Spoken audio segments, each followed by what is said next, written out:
Slicers Anonymous, a very funny short comedy film starring Kevin Nealon, actor, comedian, Saturday Night Live, former cast member, and he joins us on the program. Kevin Nealon, how are you today? Can you hear me? Yeah. Can you hear me? Wait. Nope. Now we can't hear you. Nope. Nope. Nope. Nope. You were okay, but now you're not. Is this the first time you've ever done this? No, I play Mafia all the time. I put them back in the case, and they went on. Now we're in business. Yeah, we're in business now. It's not a good business, but we're in business. No, we're good. We're good. How would you describe your golf game? Almost non-existent. Because? Well, because A, I'm not that good. B, I haven't played in about a year. I might have played once or twice. I just had my shoulder replaced a month ago. But so I am preparing to get back out there, and then my game will be good. But is it similar? Like, have you done pro-ams? Have you played in those? Oh, yeah. Okay. Yeah, I played tons of pro-ams. More nervous playing in a pro-am or doing stand-up? Oh, definitely a pro-am. But I'll tell you, a pro-am ties or is second as far as nerves as throwing in the first pitch at a baseball game, professional baseball game. What game? Oh my gosh. I had to throw the first pitch in for the Cubs versus the White Sox at Wrigley Field. And I hadn't thrown a hard ball in forever. So I get to, by the way, I love all the trophies you've won on your desk. Thank you. I get to Chicago. I'm doing a gig there, and I got to throw the ball in the next day. So I figure I'll get up early and I'll go to a park near the hotel and find some kids playing baseball, and I'll ask if I could throw the ball around a little bit, kind of warm up. So I get there, and all I could find, it's a little rainy. There's a dad playing with his 6-year-old, and I don't even think it's a hard ball. And I said, I couldn't find anybody else. I said, would you mind if I could play catch with your dad for you guys a little bit? Because I'm throwing the first ball in at the game today. And I think the father thought, this poor guy never had the father-son experience and he wants to have it. So the kid sat on the sideline. I threw the ball to the father a few times, and then I felt bad for the kid. So I said, okay, I think I got it. And I go to the game and I'm so nervous. I haven't been this nervous since the first time I did the Tonight Show with Johnny Carson. And my legs are weak, my knees, and they give me the jersey. I still have the Cubs jersey in my closet. And there's actually pictures on I think maybe I could even find one here. But so I throw the ball in, and it's a high, fast ball. And I was so glad I didn't ground it.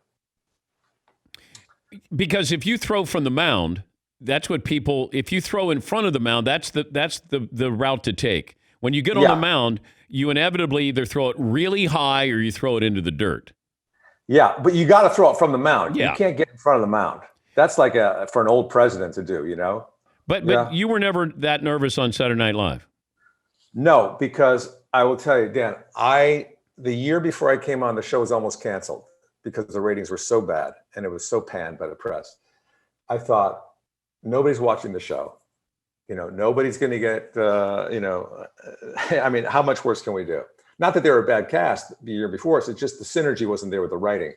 So, and also I've done comedy clubs where there's been that many people. It's a small studio. There's not that many people in there. And I'm pretending the cameras have no film in them. And my first sketch is Mr. Subliminal, which is kind of it's a double conversation going on at once. So it's a little complicated.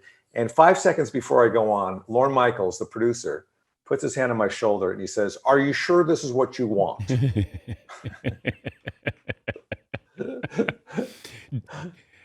But how did you come up with Mr. Subliminal? Mr. Subliminal was it evolved from a guy I met, a character actor, Ed Peck, back in the 80s, the early 80s, late 70s. He used to do shows like Happy Days and Laverne and Shirley. He always played the cop. He had a deep voice, like low and brow voice.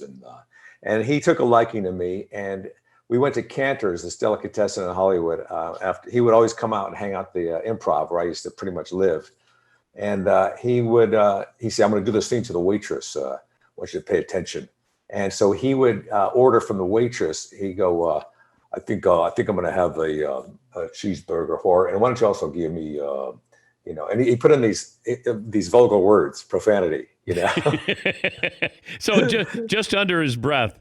Yeah. So he says, you should do that in your act. You should try that. So I started trying it in my act. And then when I got to SNL, I got with Al Franken, and Al Franken said, we should do this like as a subliminal advertising guy, trying to get his way for things, And I knew about subliminal advertising because I have a BS in marketing. So I studied advertising. So that's kind of how that came about.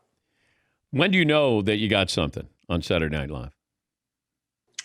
When a sketch is working? Yeah. Well, it's funny. You never really know, because it's always, when you come out of the gate, it's a little bit foreign to the audience. They're trying to figure out what you're doing. Like when Dana Carvey and I came out with Hans and Franz, the people enjoyed it the first time, but they weren't really sure what we're doing. They're taking it all in and thinking, okay, these guys are Austrian bodybuilders. They don't lift weights. They just make fun of people. And then it resonates with them, I think, after that. And then we didn't do it for, I don't know, a couple of shows. And then I thought, Dana, why don't we bring back Hans and Franz? And he goes, yeah, let's do that. So we wrote another one. And as soon as we appeared on stage, the audience went crazy. So we knew during that period of time in between the two sketches, it had resonated with people and they were thinking about it. So they were happy. They liked these characters. When we came back, they embraced us and they loved it. Based off Schwarzenegger? Yeah. Just a couple of guys, they think they're hot stuff, and everything's about them, and everyone else is a loser. Does that sound familiar?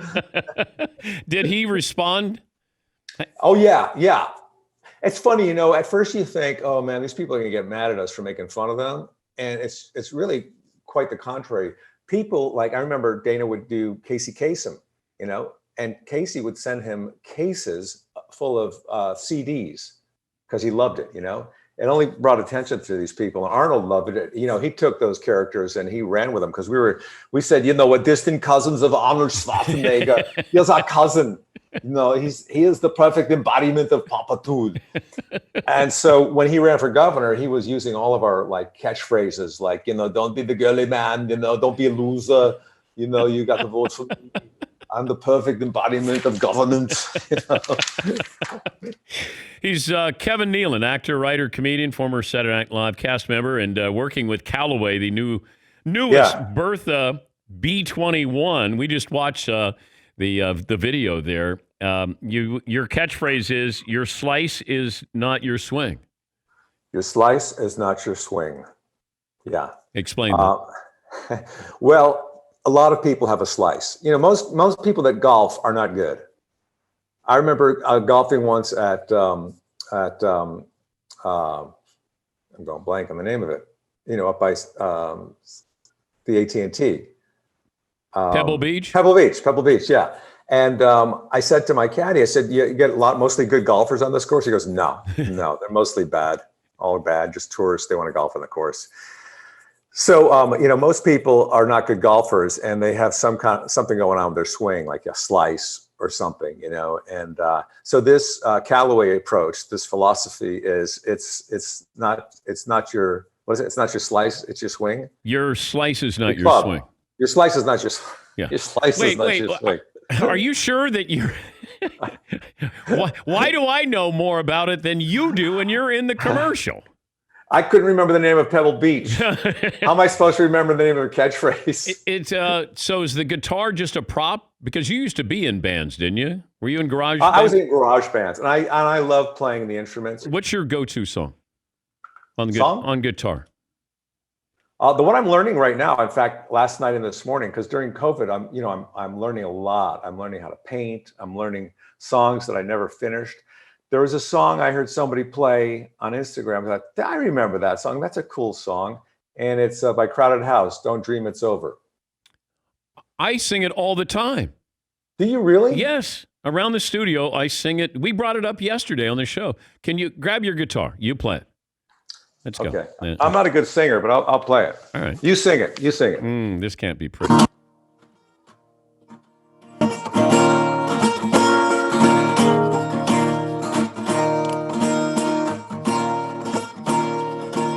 I don't know the words.